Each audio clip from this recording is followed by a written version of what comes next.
Good afternoon. এখন বাজে বিকেল 5:30, পেরিয়ে গেছে আর কি।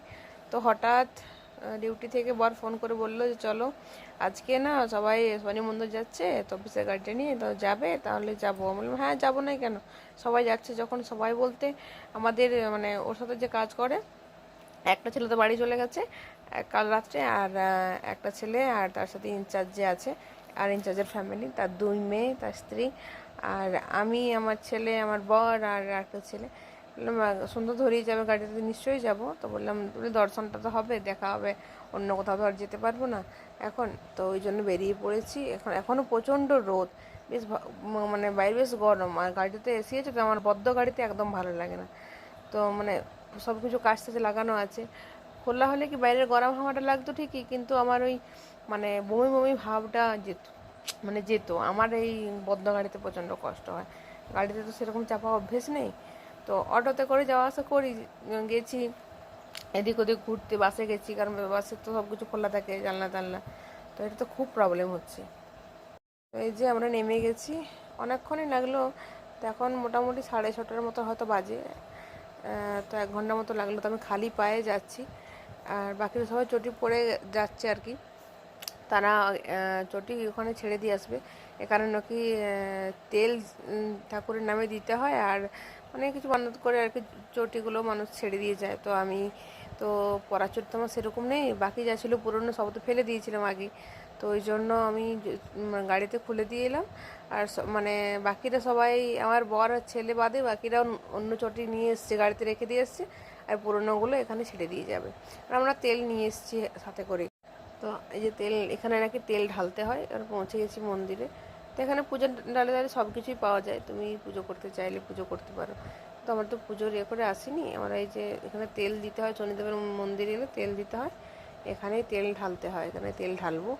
তো এই আমি খুলতেই পারছি না বোতলটা। এখানে সবাই এখানে তেল ঢেলে দিয়ে গেছে। তো আমার বরকে বলছে ওটা খুলে দাও, আমি খুলতে পারছি না, যে খুলে দিয়েছে। এবার আমি যেখানে তেলটা দেবো, সবাই এখানেই ঢেলে দেবে। তো আমি ওখানে ঢেলে দিচ্ছি। এই মানে এখানটা সে উপরে সে ছাঁকনির মতন করা আছে, নেট দেওয়া আছে আর কি, যাতে তেলটা নষ্ট না হয়। তো এখানে তেলটা আমি ঢেলে দিলাম এখানে। তো বাকিরাও ওদিকটা দাঁড়িয়ে আছে, ওরাও করবে। ওরা দেখছি যে অন্য কোথাও আর কি ঠাকুরের এখানে দেওয়া যায় নাকি। তো সবাই বলছে না এখানেই তেল দিতে হয়। তো আমি তেল দেওয়ার পর দেখছি প্রচুর ভিড় হয়ে গেল, মানে সেই সময় তেল দেওয়ার জন্য। তো এই যে তেল দেওয়া হয়ে গেছে। তো এবারে মন্দিরে ঢুকবো। তো যাচ্ছি এখানে। তো মানে দেখি কোনখানে কি ঠাকুর, মানে আর কি কি দেখা যায় জানি না। তো প্রথমে শনিদেবের দর্শন করি। তো ওটাই দাদা ওখানে দেখাচ্ছিলো যে এইটা হচ্ছে আমার বরের ইনচার্জ দাদা। ওই দাদা দেখাচ্ছিলো যে তেলটা ওখানে পড়ে, ওখান থেকে এই পাইপে করে এসে ওখানে শনিদেবের ওখানে মানে মানে শনিদেবের গায়ে লাগে আর কি, মানে ওনার জন্যই তো দেওয়া হচ্ছে তেলটা। তো ওখানে গিয়ে তারপরে আবার হয়, অন্যদিকে চলে যায়। তো সেটাই দেখছিলাম আর কি, এই যে মন্দিরটা। তো এই যে পাইপগুলো দেওয়া আছে না, ওই যে ওখানটা থেকে তেল ঢালা হলো, ওই পাইপে এই স্টিলের পাইপগুলোতে করে তেল আসছে। সেই তেল আবার এই যে এইদিকে হয়ে গিয়ে ওখানে ঢুকছে শনিদেবের ওখানে, মানে ছোঁয়া লেগে তারপরে আবার সে তেলের কুয়োতে যাচ্ছে। সেই কুয়োগুলো দেখাবো। আগে আমরা এখানে ঠাকুর দর্শন করে নিই। তো মন্দিরটা খুবই সুন্দর, দেখছো পুরো একদম এগুলো রূপোর মনে হয়, আমি ঠিক জানি না, আমার জিজ্ঞেস করা হয়নি।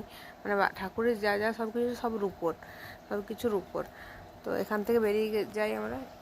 তো এটা হচ্ছে ওই মানে মন্দিরের পাশেই সব রকম যে আমাদের আছে না, গ্রহ নক্ষত্র যেগুলো বলে, সেইগুলো এখানে আছে।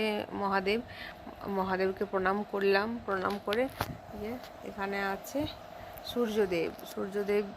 তারপরে আছে এখানে একের পর এক চন্দ্রদেব, মানে সবগুলো আমাদের গ্রহগুলো সবগুলোই আছে। এখানে আছে মঙ্গলদেব, তারপরে আছে বুধদেব, তারপরে এখানে আছে এই যে উপরে দূর লেখাটা পড়তেই পারছি না, হ্যাঁ বৃহস্পতি দেব। তারপরে এখানে আছেন শুক্রদেব, তার পাশে আছেন শনিদেব, আবার শনিদেবের পাশে আছে রাহুদেব, যে রাহু, তার পাশেই আছে কেতু। তো এগুলো সব আছে আর কি, সব দর্শন করলাম।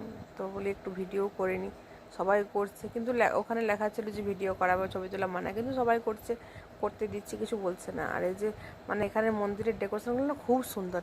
আর এই যে এইগুলো হচ্ছে তেলের কুয়া, এখানে সব মানে ওখান থেকে সব তেল এসে এখানে জমা হয়। আর প্রচুর তেল, মানে পুরো ভর্তি, এগুলো তেল অনেকগুলো আছে, অনেকগুলো। আর এখানে সবাই মানে দেখতে এসেছি যে তেল কুয়াগুলো, চলো দেখি। সবাই যে ওখানে তেল অর্পণ করছে, সে তেল এসে এখানে জমা হচ্ছে। তো এদিকে কিছু দোকান আছে, ওইদিকেও যাবো। মানে খালি পায়ে মানে ঘুরছি তো প্রচণ্ড পাগুলো ব্যথা করছে, আর ওই রাস্তায় হেঁটে এসেছি খালি পায়ে, পাগুলো যেমন জ্বলছে আগুন। তো এটা নাকি 1995-96-তে মানে এটা ফটো করেছিল। তো এখানে সব কিছু লেখা আছে, দেখে নিও, ঠিক আছে। তো এই যে আমি মানে খালি পায়ে চলে প্রচণ্ড পাগুলো জ্বলছে, ওরা বলছে রাস্তায় চলতে পারছি না।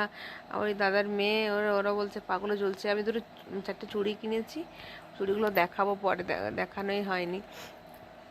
মানে নিয়েছি তখন পছন্দ করে নিলাম। আর ওরা যে পিছনে আছে, ওই দাদাটার মেয়ে, বড় মেয়ে, আর এই যে অঙ্কন, ওরা এখানে ছোটাদৌড়া করছে। ওরা সঙ্গী পেয়েছে, ও কোনো সঙ্গী পায় না, এও সঙ্গী পায় না।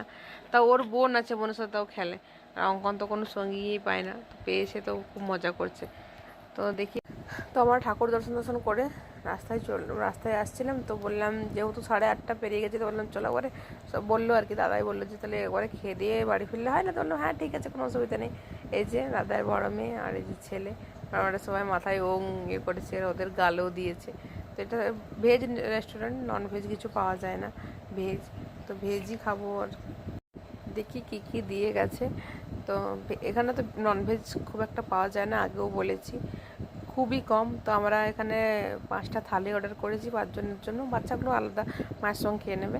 আর 2টো বাটার পনির মশলা তো ভাগ করে নিয়ে নেবো, বাকি থালির মধ্যে থাকে।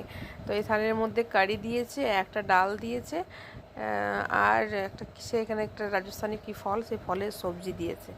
তো অঙ্কন তো কারি খেতে খুব পছন্দ করে। রুটি দিয়ে গেল, ভাত দেবে পরে। তো এই যে ঘি মাখানো রুটি, তো এই যে হচ্ছে পনির বাটার মশলায় বাটিতে নিয়ে নিয়েছি। আর কারিটা আমারও খুব পছন্দ লাগে, ছেলেরও লাগে। আর এই যে এখানে খেলে তোমাকে ছাঁচ দেবে, এই ছাঁচ ঘোল আর কি, আমরা বলি ঘোল বাংলাতে। তো এখানে ঘোল মানুষ খায় খাবারের সাথে, তো সে ঘোলও দিয়েছে। আর এই যে ভাত দিয়ে গেছে, রুটি খেয়ে নিয়েছি, 4টে রুটি নিয়েছিলাম, ছেলে 2টো খেয়েছে, আমি 2টো খেয়েছি। ওর প্রচণ্ড খিদে পেয়ে গেছে, তো বললাম ভাত নেব। তো ভাত দিয়ে গেছে। তো বললাম যে আরও কারি দিয়েছে, ওর বাবা কারিটা খায় না, সে ওর বাবা পছন্দ করে না, সে কারিটাও নিয়েছি। তো বাড়ি চলে এসেছি, এখানে খাওয়া দাওয়া করে চলে এসেছি। সবাই মিলে 9:30 9:35 বাজছে। চলো টাটা, দেখাচ্ছি নেক্সট ভিডিওতে।